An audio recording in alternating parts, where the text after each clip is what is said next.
That's up in the corner of the country for the uninitiated. And so this story just cracks me up. And you also know I like Sam Darnold. And I don't want to criticize any media people by name, but the Seahawks signing Sam Darnold and letting go of Geno Smith, some of the takes by you media people have been awful. Geno Smith last year had 21 TDs and 15 picks. He's 34. Darnold's more mobile. Darnold signed an incredibly Seahawk-friendly deal. Darnold was better than Geno last year. What's all the hysteria? Like, I understand the media falls for stories. But the story has gone from, what a great comeback story, to, hey, Geno Smith is irreplaceable. What? 21 touchdowns, 15 picks. And he had 2 good running backs. And he had 3 good receivers. And he had a capable tight end. Speaking of comeback stories, media, how about we come back to reality? Darnold, 7 years younger, had a much better year, much better athlete mobility-wise.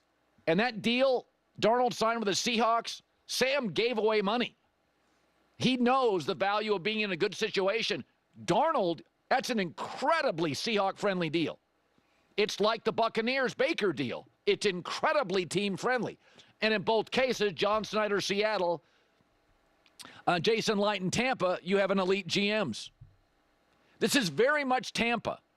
You kind of got a quarterback who's B to B plus, and you got him for like a C minus contract. Yeah. I think the Seattle Seahawks are making moves, honestly. Getting Sam Darnold is just an incredibly smart move. And you know that there's a lot of confidence in this organization in terms of how it's being run and understanding the various timelines, moving on from DK. Like they're making moves that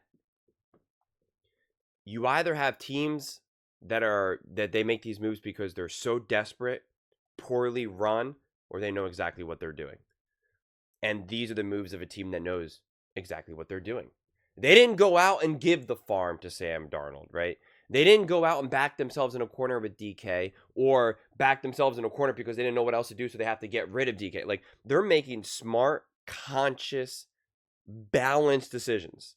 And I actually just talked about this in a previous video about the Philadelphia Eagles, about the moves that they have to make, how it's a balance between business and football. It's both. It's both. It's what makes football honestly really awesome, that you have to do both. You know, it's what makes teams well run versus not. You know, like it's the great equalizer, and it's a balance, and it's also, there's plenty of landmines for people to get tripped up on, which is, from a fan perspective, it's just fun to watch. And the Seahawks, I think, are making legitimate high level decisions. I think Geno will have success with the Raiders as well, but I'm on the record, even when I was talking and complimenting the Raiders for the moves that they're making, that I think Sam Darnold was the play. He's significantly younger. You're getting him for an awesome price point. And I'm sorry, this whole narrative, like the narrative that really drives me crazy about Sam is that it was just like all Kevin O'Connell, or that it was all that, you know, the Vikings roster. I mean, 1 minute we talk about that Vikings roster just being stacked. The next minute we say, well, the team really wasn't that good. They had a lot of holes in it. And so I don't understand where people want to lie on this, because people had the Vikings not even winning like 6 games, and Sam Darnold's there and they win 14. And to say that it's all Kevin O'Connell, if Sam Darnold was constantly doing dink and dunk, very short, quick passes, and he was clearly just like managing the game in from a very, you know, short yardage gain perspective, was really heavily relying on a really exciting, dynamic run game that was just really, you know, clearly the force, an amazing defense, and he was throwing to wide open receivers left and right. Yeah, man, you would say, yeah, that's how Sam got his numbers. But this is why you can't just look at the numbers. You got to see that Sam was an actual playmaker. Did Kevin O'Connell help him? Undeniably. Did Kevin O'Connell help him grow and evolve and put him in situations to succeed? Undeniably. undeniably. But was Sam Darnold also a huge part of why the Vikings were success? Undeniably. Did Dobbs and Mullins ball out for the Vikings? No, they did not. They did not. And then people say, well, Kirk Cousins was good. Kirk Cousins is a really good quarterback. Is Kirk Cousins, Stafford or Joe Burrow? No. But Kirk Cousins' career was fumbled as well. He finally got to a good coach in a good situation, and he was older, near the tail end of his career. Unfortunately, got injured. He's played for coaches that are no longer even in the NFL, playing for franchises that were absolute dumpster fires. They had to change their name. So, Kirk Cousins is significantly better than people give him credit for. It's not like Kirk Cousins was this awful, just bumbling quarterback and then found himself to Kevin O'Connell and was like suddenly good. That's not his story. So, I think the Seahawks are in a great place with Sam Darnold. Do I think that Sam Darnold will be better with a better offensive coach like Kevin O'Connell? Sure. Anytime you have a great offensive-minded coach, yes, that they are going to maximize their quarterback. But what I love about the Seahawks is that they have a plan. They're making conscious decisions. I talk about this all the time, usually from a more like football game plan perspective or game management perspective, where I say like, is the run game intentional, or look what they're trying to do in this game, or is the success intentional, or is it more just kind of like it kind of just unfolded that way? The Eagles want to force turnovers. It's a very intentional aspect of their defense. Their run game obviously is very intentional. It's not just accidental. It's by design to be a dominant run center team. So it's very intentional. So I think it's very important to try to distinguish between the intentionality of what we're looking at. And then what the Seahawks are doing right now is very intentional. It's not like, oh, gee golly, we need a quarterback. Who can we get? And we got to get rid of DK Metcalf, and we're gonna have to cut this guy and that guy. Like, no, it's an actual plan. And I'm not going to pretend like I know exactly what the master plan is when it's all said and done, but it's an intentional plan.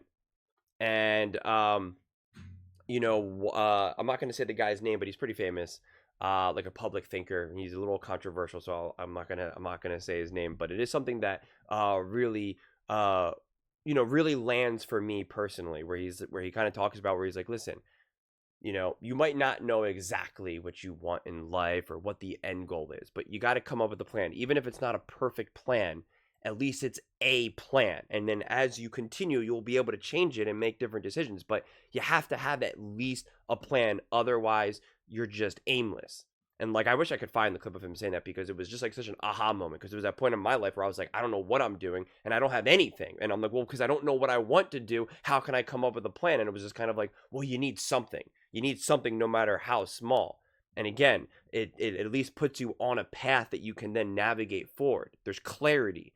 Tell me, what is the plan of the Giants? What is the plan of the Panthers? What is the plan of the Cowboys? We can go around through all these teams. Like, what is the actual plan here? And I just think that the Seahawks actually have a plan.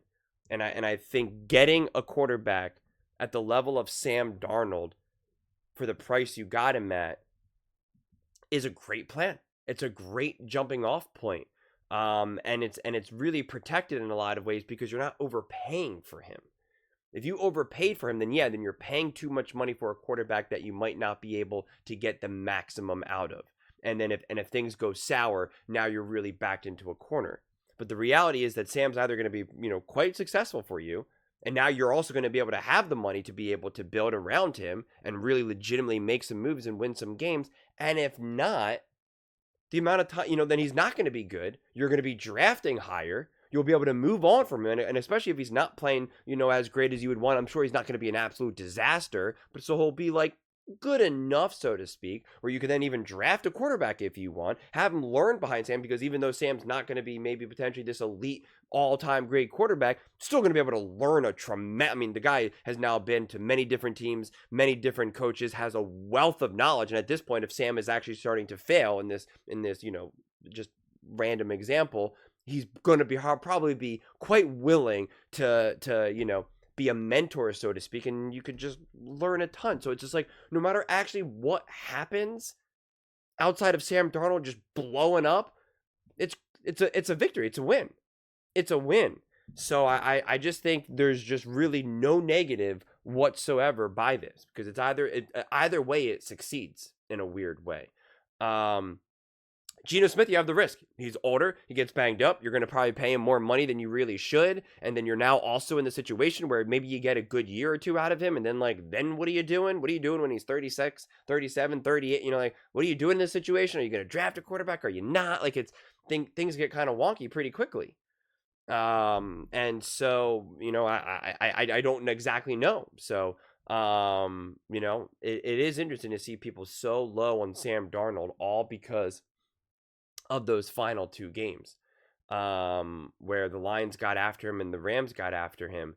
And like I'd already highlighted multiple times, if you're expecting Sam Darnold to be able to just magically deal with an onslaught of pressure from a defensive, front, I just, if Patrick Mahomes is struggling in the Super Bowl against Philadelphia Eagles, what are you expecting Sam Darnold to do? And like I said before, I expect the Mahomeses of the world, the Josh Allens of the world, the Lamars of the world, to be able to play better and deal with that. I still don't expect them to consistently win or succeed in that moment, which is why I didn't even blame Patrick Mahomes necessarily. But I do expect those quarterbacks to be better in that moment. And that the next level of players, it's I'm not expecting them. I'm not expecting them to be able to game after game after game succeed. Not to mention, a lot of that is also on Kevin O'Connell. So on one side, we can't give Kevin O'Connell all the praise for why that offense and Sam Darnold specifically succeeded, but then when he failed, Kevin O'Connell doesn't get any blame. It doesn't work like that. And really, because of those final two games, people are exceptionally low on Sam Darnold, and I think the Seattle Seahawks will be very pleased, and I'm fascinated to see what they do also with their new OC and what they're going to be able to do. He was a big hot shot for a couple of weeks with the Saints, so and then they got decimated with injuries and things unraveled. So and like Colin said, Sam Darnold is significantly more mobile than people give him credit for. I think there's a lot to his game that now can be built off of that he showed with Kevin O'Connell and the Vikings. And I think there's going to be, a little bit more freedom, a little bit more experimentation, and also like a figuring out process as well. There's definitely going to be a feeling out process. So yeah, I've been seeing a lot of terrible Sam Darnold takes, quite frankly. I think the Seahawks are in a good spot. I really do. I mean, obviously the rest is going to have to unfold in free agency and the draft and whatnot. It's not like I'm saying that Sam Darnold's going to be able to hit the ground running right here and lead the Seahawks to a 15-win team next season, right? But I think also you're signing Sam for this year, next year, and the year after. You're not trying to just go win the Super Bowl right now. That's not where the Seahawks are right now, right? They're trying to take a step forward, a step forward, a step forward. But those are just my thoughts. I'd absolutely love to hear yours. What do you guys all think about Sam Darnold signing with Seattle Seahawks? Do you think he raises Seattle's ceiling? Let me know in the comments below. I read every single comment. So whether you agree with me or disagree with me, either way, let's get in some discussions. Let's get in some fights. But ultimately, let's just have some fun. And please do consider subscribing. We're building an amazing community here, and I absolutely love to see you part of it. I want to build something that we all genuinely feel connected to, something that we're really excited to be part of. I think we're on our way to doing it. And please don't forget to give this video a thumbs up, as it really does help the visibility and the algorithm. Thank you so much. See you next time.